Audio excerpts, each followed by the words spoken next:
En 2021, des révélations ont émergé selon lesquelles l'Agence nationale de sécurité des États-Unis avait collaboré avec les services de renseignement danois pour espionner des hauts responsables de nombreux pays d'Europe occidentale, tels que la Suède, la France, la Norvège et l'Allemagne, où ils auraient mis sur écoute les appels téléphoniques de l'ancienne chancelière Angela Merkel pendant des décennies. Les accusations d'espionnage des États-Unis étaient connues depuis 2 mai 2021, mais de nouvelles informations sur la collaboration des services de renseignement danois quelques années plus tard ont suscité l'inquiétude en Europe. Quel est le but de tout cela? Ces pays partagent les mêmes valeurs occidentales et sont des alliés proches depuis des décennies. Ne devraient-ils pas collaborer plutôt que de s'espionner les uns les autres? En effet, l'histoire révèle que l'espionnage entre alliés n'est pas un phénomène nouveau.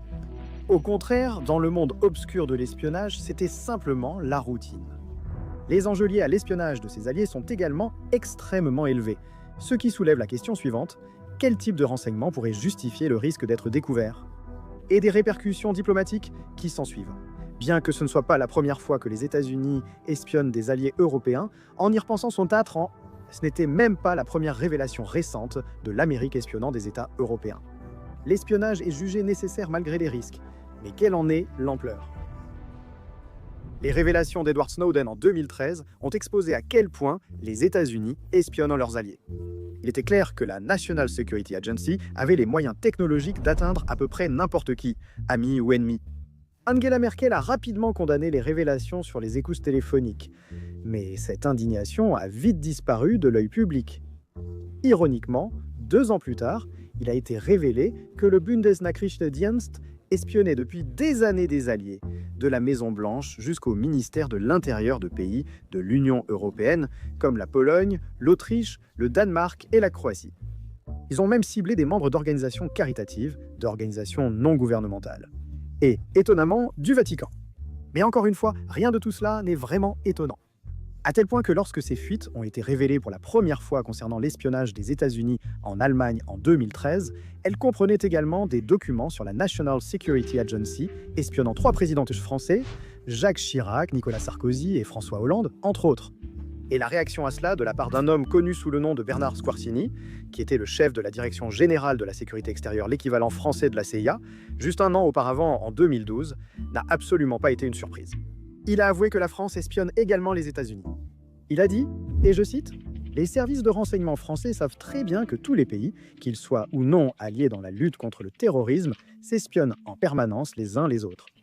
Les Américains espionnent les intérêts commerciaux et industriels français, et nous faisons de même avec eux, car il est dans l'intérêt national de protéger nos entreprises. » Le rapport n'avait rien de surprenant, personne n'est dupe.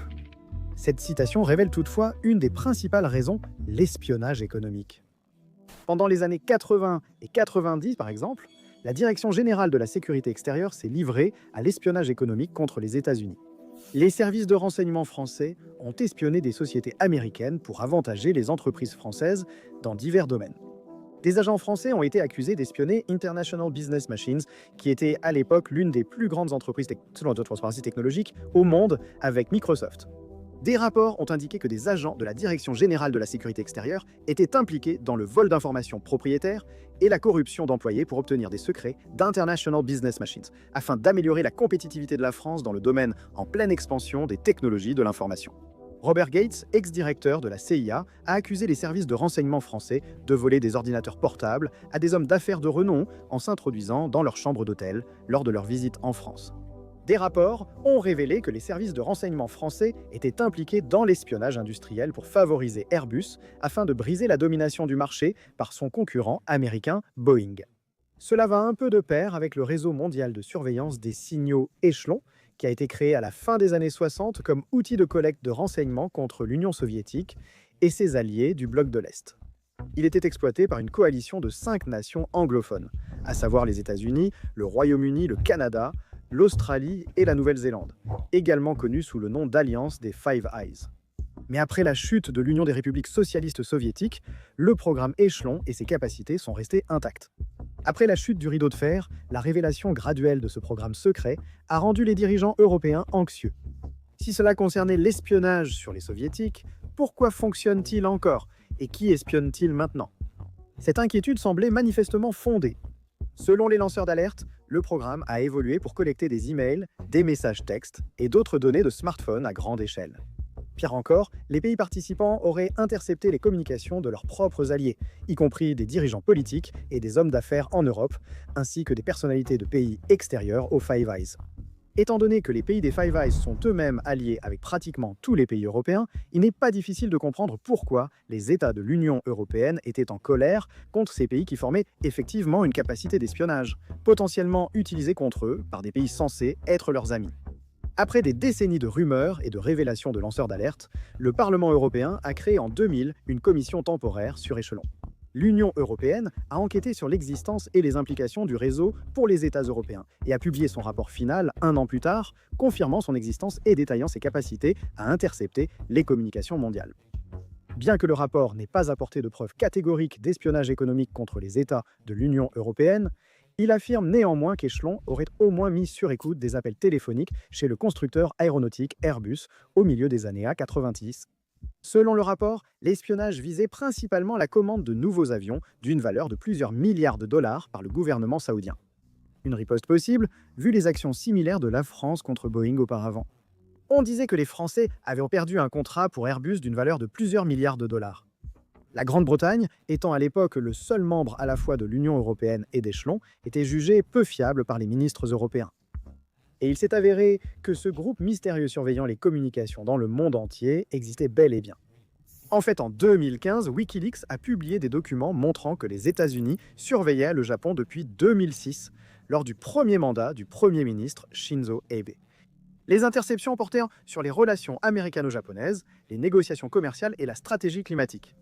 La liste des cibles prioritaires incluait le ministre japonais de l'économie, du commerce et de l'industrie, la division gaz naturel de Mitsubishi et une ligne Very Important Person du gouvernement. Le plus surprenant est que certains documents exposés étaient destinés à être partagés avec l'alliance des Five Eyes. Une autre raison de cet espionnage amical est simplement liée à la sécurité.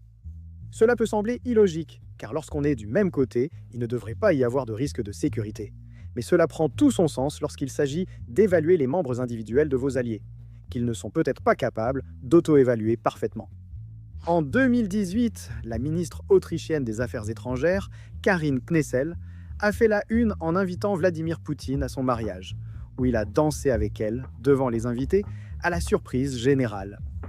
Cet événement était remarquable, non seulement en raison de la présence inhabituelle d'un dirigeant étranger, sans parler de Poutine, mais aussi parce qu'il a suscité d'importantes inquiétudes quant à l'alignement de l'Autriche avec la Russie, ou du moins le sien. Sa danse avec Poutine est survenue quelques mois seulement après que la Russie a été accusée d'avoir empoisonné l'ancien espion Sergei Skripal et sa fille Yulia avec l'agent neurotoxique Novichok au Royaume-Uni. D'après leurs photos, ils avaient l'air de bien s'entendre. Bien que les services de renseignement autrichiens n'y aient peut-être vu aucun problème, vous ne pouvez pas savoir si l'évaluation de votre allié est fiable sans en avoir mené une vous-même. Donc naturellement, il y avait là une justification. À la veille de son mariage, des agences de renseignement occidentales ont cessé de partager des informations sensibles avec l'Autriche, craignant qu'elles ne soient transmises à Moscou. Les raisons d'espionner des alliés peuvent découler de tels incidents, car ils révèlent comment des changements potentiels de loyauté ou d'alignement politique ou idéologique cachés peuvent rapidement tout bouleverser. Cela s'est avéré bénéfique, puisqu'elle a fini par s'installer en Russie quelques années après avoir quitté son poste en 2019. Cela va de pair avec l'espionnage idéologique. Si vous regardez quelqu'un comme James Jesus Angleton, par exemple, ancien chef du département du contre-espionnage de la CIA pendant 21 ans au plus fort de la guerre froide, il est allé jusqu'à accuser des dirigeants mondiaux majeurs d'être des agents soviétiques, y compris le Premier ministre suédois Olof Palme, le chancelier ouest-allemand Willy Brandt et le Premier ministre britannique Harold Wilson. L'un des meilleurs exemples d'espionnage entre alliés est illustré par Jonathan Pollard, un analyste du renseignement de la marine américaine, condamné pour espionnage au profit d'Israël, sans doute l'allié le plus proche des États-Unis. Même les pays aux liens stratégiques vitaux considèrent souvent l'espionnage mutuel comme un mal nécessaire. Pollard avait transmis des documents classifiés à Israël de 1984 jusqu'à son arrestation en 1985. Il aurait transmis de nombreux documents hautement sensibles, révélant des informations sur l'armement soviétique, les nations arabes et les méthodes de collecte de renseignements américaines. En tant que juif américain et partisan d'Israël, il affirmait avoir été motivé par la conviction que l'Amérique retenait des informations cruciales à Israël pour sa survie. Pollard a été découvert suite à un comportement suspect prolongé, déclenchant rapidement une enquête. Ses collègues avaient remarqué qu'il accédait à de nombreux documents classifiés sans rapport avec ses fonctions d'analyse de la défense, et qu'il accumulait du matériel sur des sujets qui n'avaient rien à voir avec son domaine d'analyse. Ces tentatives, de plus en plus téméraires de transmettre des informations à des agents israéliens, ont mené à son arrestation. Les actions de Pollard ont tendu les relations entre les États-Unis et Israël, et ont mis en lumière la réalité de l'audace de l'espionnage, même entre les alliés les plus fidèles. Pollard, reconnu coupable et condamné à perpétuité, a purgé 30 ans de prison. Il vit maintenant en Israël, où il est considéré comme un héros. Nous pouvons constater qu'il existe parfois une tension entre les principes d'un pays et ses intérêts. Il faut trouver un équilibre entre les valeurs et les résultats désirés. Les chefs espions doivent y considérer les risques d'être pris en flagrant délit plutôt que d'être simplement soupçonnés d'espionnage. Israël dépend fortement des armes américaines pour se défendre contre des États hostiles qui entourent pratiquement le pays, et pour faire simple, Israël devait savoir qu'il y avait toujours un risque que leur homme à l'intérieur soit démasqué par les Américains. Israël a clairement jugé ce risque acceptable. Ce n'est pas un cas isolé. En 2019, il avait été révélé qu'Israël avait installé des dispositifs d'espionnage de téléphones portables près de la Maison-Blanche et d'autres endroits sensibles à Washington. En réponse, un ex-officier du renseignement États-Unis a déclaré qu'ils agissaient de même à Tel Aviv. Pendant ce temps, de 2004 à 2014, le Canada a renvoyé aux États-Unis 5 des 21 personnes interdites de séjour au Canada pour des raisons de sécurité, pour avoir commis un acte d'espionnage contre le Canada ou contraire aux intérêts du Canada.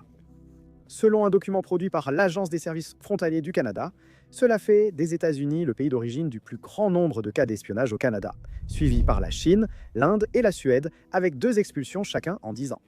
Ce sont leurs voisins immédiats avec qui ils ont d'excellentes relations et qui sont totalement inoffensifs. Sans vouloir offenser les Canadiens, ces réalités d'espionnage institutionnalisées ne se limitent évidemment pas aux nations occidentales ou membres de l'OTAN. Mais cela se produit aussi souvent dans l'autre sens. Bien qu'unis contre l'Occident, la Russie et la Chine s'espionnent mutuellement. En fait, rien qu'en 2023, le directeur d'un important institut scientifique russe, ainsi que 2 scientifiques, tous spécialistes dans le développement de missiles hypersoniques, sont accusés d'avoir transmis des secrets à la Chine. Que ces accusations soient vraies ou fausses, plus d'une douzaine de scientifiques ont été emprisonnés pour la même raison ces dernières années, suggérant qu'il y a probablement une part de vérité. Un dicton populaire parmi les responsables du renseignement américain dit « Nous n'avons pas d'amis, seulement des cibles, surtout dans le domaine du renseignement ». C'est ainsi que cela fonctionne. Merci d'avoir regardé. Abonnez-vous et à bientôt pour une nouvelle vidéo.